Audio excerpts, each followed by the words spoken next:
কান্নার ভালোবাসায় শেষ শ্রদ্ধা জানানো হচ্ছে ইরানিদের প্রিয় নেতাকে। রোববারের ভয়াবহ হেলিকপ্টার দুর্ঘটনায় সদ্যপ্রয়াত ইরানের প্রেসিডেন্ট ইব্রাহিম রাইসির শেষ বিদায় এভাবেই মানুষের ঢল নামে।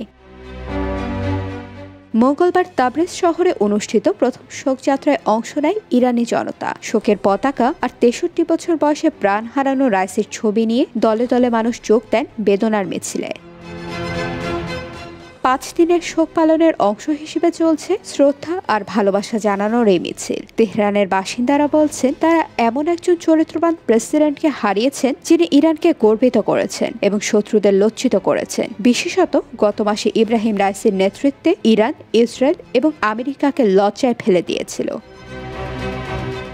তাবরিজ থেকে শিয়াদের দ্বিতীয় বৃহত্তম নগরী কমে আনা হয় প্রেসিডেন্ট রাইসি, পররাষ্ট্রমন্ত্রী আমির আবদুল্লাহিয়ান সহ প্রয়াত সিনিয়র নেতাদের মরদেহ। সেখানে আনুষ্ঠানিকতা শেষে তেহরানে পৌঁছায় তাদের মরদেহ।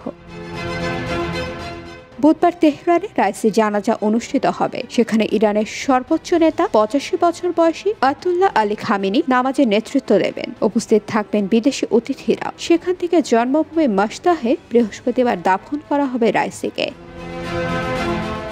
ইরানের প্রেসিডেন্টের মৃত্যুতে রাষ্ট্রীয় শোক পালনের ঘোষণা দিয়েছে তুরস্ক এবং বাংলাদেশ। এ কাতারে যোগ দিচ্ছে ইরাক সহ আরও দেশ।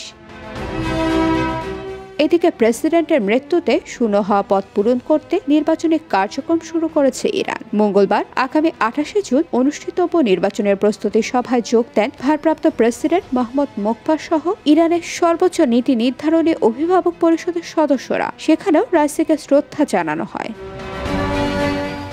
অন্যদিকে হেলিকপ্টার দুর্ঘটনায় ইরানের ৭ সিনিয়র নেতার মৃত্যুর পেছনে মার্কিন নিষেধাজ্ঞাকে দোষারোপ করছে রাশিয়া। রুশ পররাষ্ট্রমন্ত্রী সের্গেই লাভরভ বলেন, বিমান ও হেলিকপ্টারের পার্সের উপর নিষেধাজ্ঞা আরোপ করে মানুষের জীবনকে ঝুঁকিতে ফেলছে পশ্চিমারা। পশ্চিমা নিষেধাজ্ঞার কারণে বিমান ও হেলিকপ্টারের উন্নত প্রযুক্তি সংযুক্ত করতে পারছে না তেহরান। ফলশ্রুতিতে প্রেসিডেন্ট ও পররাষ্ট্রমন্ত্রীর প্রাণহানি। তবে অভিযোগ অস্বীকার করে যুক্তরাষ্ট্র বলছে, এটা ইরানের কর্মের ফসল।